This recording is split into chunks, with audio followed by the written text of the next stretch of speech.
जय हिंद। बच्चों, मैं आप लोगों के बीच में आज एक टॉपिक पे बात करने जा रहा हूँ। आपके बायो में एक चैप्टर है लाइफ प्रोसेस। तो बेसिकली प्रॉब्लम ये आती है बेटा कि आप लोग को एक्चुअल में पता है ही नहीं कि लाइफ प्रोसेसेस कहते क्यों हैं, क्यों कहते हैं इसे। ठीक है। तो आज हम लोग इस टॉपिक पे क्लियरिफाई करेंगे कि इस चैप्टर का नाम आखिर लाइफ प्रोसेसेस क्यों है। चलिए, तो अगर हम लोग डेफिनेशन की बात करें तो डेफिनेशन में आप एक लाइन पढ़ते हो सीधा सीधा। डेफिनेशन कहता है बेटा, all the processes all the processes that helps an organism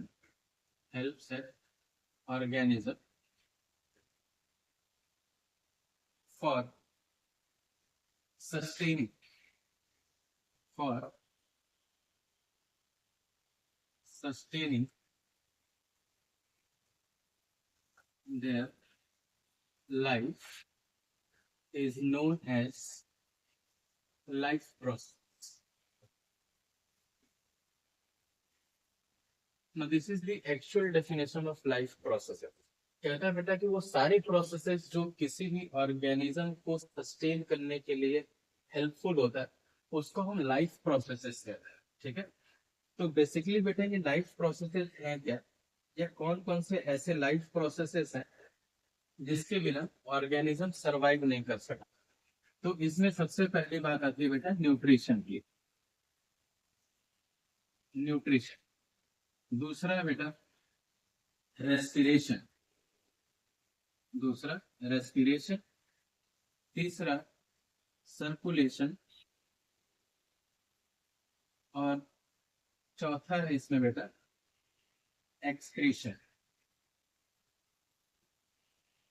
ये चार ऐसे प्रोसेसेस हैं जिनके बिना किसी भी ऑर्गेनिज्म का सर्वाइवल पॉसिबल नहीं। ठीक है। अगर इसको हम कोरिलेट करें चीजों को एक साथ तो आप पाओगे बेटा कि जितने भी लिविंग ऑर्गेनिजम्स होते हैं, ठीक है, तो अगर हम लोग खाली लिविंग ऑर्गेनिजम्स की बात कर रहे हैं तो लिविंग ऑर्गेनिजम्स इस बायोस्फीयर पे, इस अर्थ पे बेटा सिर्फ दो हैं। They are the plants and animals. ठीक है। अभी जो दो ऑर्गेनिजम्स आपको दिखाई दे रहे हैं जो लिविंग इन नेचर है, प्लांट्स और animals, basically they are composed of cells. किसके बने होते हैं? सेल्स के बने होते हैं। ठीक है। तो बॉडी में जितनी भी हमारी एक्टिविटीज होती है, जितने भी रिएक्शंस होते हैं, बॉडी में होने वाले जितने भी केमिकल रिएक्शंस होते हैं, इन केमिकल रिएक्शंस को हम कहते हैं मेटाबॉलिज्म। क्या कहते हैं बेटा इनको? मेटाबॉलिज्म। ये जो प्रोसेस है मेटाबॉलिज्म की, ये जब भी होगी बेटा तो इट रिक्वायर्स एनर्जी। क्या चाहिए इनको? एनर्जी चाहिए इनके फंक्शनिंग के लिए। तो एनर्जी बेटा किस फॉर्म में मिलेगा? एटीपी के फॉर्म में मिलेगा। तो अल्टीमेटली बेटा अगर सेल से पूरी बॉडी कंपोज है और सेल एनर्जी यूटिलाइज करता है किसी भी फंक्शन को परफॉर्म करने के लिए, तो इसको मेटाबॉलिक रिएक्शन कहते हैं। और इसके लिए जरूरी है कि हमें प्रॉपर अमाउंट में न्यूट्रिशन लेना चाहिए। न्यूट्रिशन हमें लेना होगा। तो nutrition is one of the essential part for sustaining the life. दूसरी बात करते हैं बेटा कि जब हम न्यूट्रिशन ले रहे हैं तो न्यूट्रिशन फॉर्म में ले रहे हैं तो अल्टीमेटली बेटा ग्लूकोज किस फॉर्म में ले रहे हैं? ग्लूकोज के फॉर्म। ठीक है। तो बॉडी में जब हमारे ये ग्लूकोज जा रहा है किसी ना किसी फॉर्म में, किसी भी फॉर्म में आप इसको ले सकते हो। आप इसको अपने डाइट के थ्रू ले सकते हो। और बेसिकली जब बॉडी के अंदर जा रहा है बेटा तो ये ग्लूकोज कर क्या रहा है बॉडी में जाकर, है ना। एक्चुअल में जो सेल को एनर्जी की रिक्वायरमेंट है that is in the form of ATP, adenosine triphosphate molecule that is energy cell, energy. लेकिन ये जो ग्लूकोज है ये तो केमिकल फॉर्म में जा रहा है ना। तो there is requirement to break down this glucose molecule.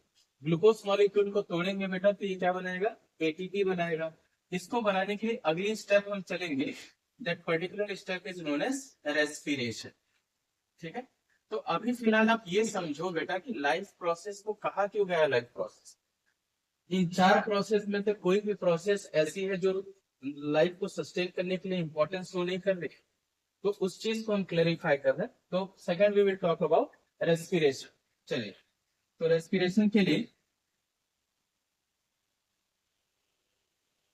तो देखिए रेस्पिरेशन, अब रेस्पिरेशन क्या है, चलिए रेस्पिरेशन को समझते हैं। तो रेस्पिरेशन बेटा कहता है कि ब्रेक डाउन ऑफ, रेस्पिरेशन का अगर आप डेफिनेशन देखोगे तो कहता है it is break down of glucose, या इसको हम कई बार ऑर्गेनिक सब्सटेंस भी कहता है, जरूरी नहीं कि ग्लूकोज ही हो, organic substance in the presence और utilisation of O2 molecules to produce energy, basically in the form of ATP, is known as respiration,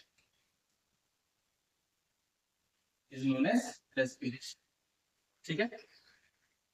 तो यहाँ पे बेटा ग्लूकोज का ब्रेकडाउन होना है या ऑर्गेनिक सब्सटेंस का ब्रेकडाउन होना है इन द प्रेजेंस और by the utilization of O2 molecules to produce energy is known as respiration. तो अल्टीमेटली बेटा न्यूट्रिशन के थ्रू जो हमने ऑर्गेनिक सब्सटेंस लिया है अपने बॉडी में, इसका जो ब्रेकडाउन है ऑर्गेनिक सब्सटेंस, इसका बेटा जो ब्रेकडाउन है वो होना है किसकी मदद से, O2 की मदद से। अब आइए मैं आपको दिखाया हूं एक्चुअल में होता क्या है। देखिए glucose C6H12O6, now this is the organic molecule. What happens is कि ये जो ग्लूकोज का जो मॉलिक्यूल है बेटा, इट एंटर्स द साइटोप्लाज्म, कहां एंटर करता है, cytoplasm of the cell, cell के साइटोप्लाज्म में एंटर करता है बेटा, और ये टूट जाता है पायरुविक एसिड, ये क्या बना देता है, पायरुवेट। अब यहाँ पे देखिए कार्बन है 6 कार्बन का मॉलिक्यूल और पायरुविक एसिड है बेटा 3 कार्बन मॉलिक्यूल, तो कितना मॉलिक्यूल बनेगा, 2 मॉलिक्यूल बनेंगे किसके बेटा, पायरुवेट, ठीक है। अब ये pyruvate it enters the mitochondrial matrix, कहां एंटर करता है, mitochondrial matrix, it enters mitochondrial matrix, और यहाँ पे यूटिलाइज करता है बेटा किसका, ये ऑक्सीजन का। एक साइक्लिक इवेंट होती है जिसको हम बोलते हैं क्रेब्स साइकिल। ये क्रेब्स साइकिल जो है ये चलती है बेटा माइटोकॉन्ड्रियल मैट्रिक्स में। Krebs cycle operates in the mitochondrial matrix, और माइटोकॉन्ड्रियल मैट्रिक्स में जब ये क्रेब्स साइकिल चलती है बेटा तो बनता है CO2 plus H2O plus energy, चूंकि बेटा ये एरोबिक रेस्पिरेशन की प्रोसेस है, यहाँ पे 38 ATP का फॉर्मेशन होता है, ठीक है। बैलेंस कर लेते हैं इसको, 6CO2 6H2, ठीक है। तो अल्टीमेटली ब्रेकडाउन ऑफ ग्लूकोज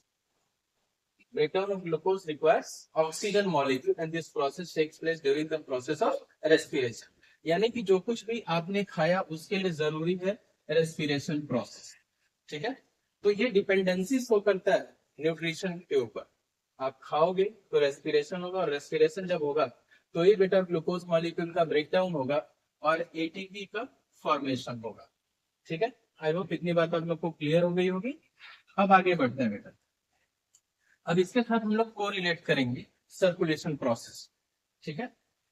अब देखिए सर्कुलेशन क्यों जरूरी, सर्कुलेशन, तो सर्कुलेशन के लिए बेटा हमारे बॉडी में 2 फ्लूइड कनेक्टिव टिश्यू पाए जाते हैं, क्या प्रेजेंट होते हैं, फ्लूइड कनेक्टिव टिश्यू। ये फ्लूइड कनेक्टिव टिश्यू 2 होते हैं बेटा, एक है बहुत ही इंपॉर्टेंट दैट इज ब्लड, और दूसरा है लिम्फ, ब्लड एंड लिम्फ, ठीक है। तो ब्लड बेसिकली आप जानते हो हीमोग्लोबिन के वजह से इसमें रेड कलर आता है बेटा, और लिम्फ की जहां तक बात है तो इसमें कोई भी पिगमेंट नहीं होता, ये कलरलेस फ्लूइड होता है बेटा, तो इट इज कलरलेस, ठीक है।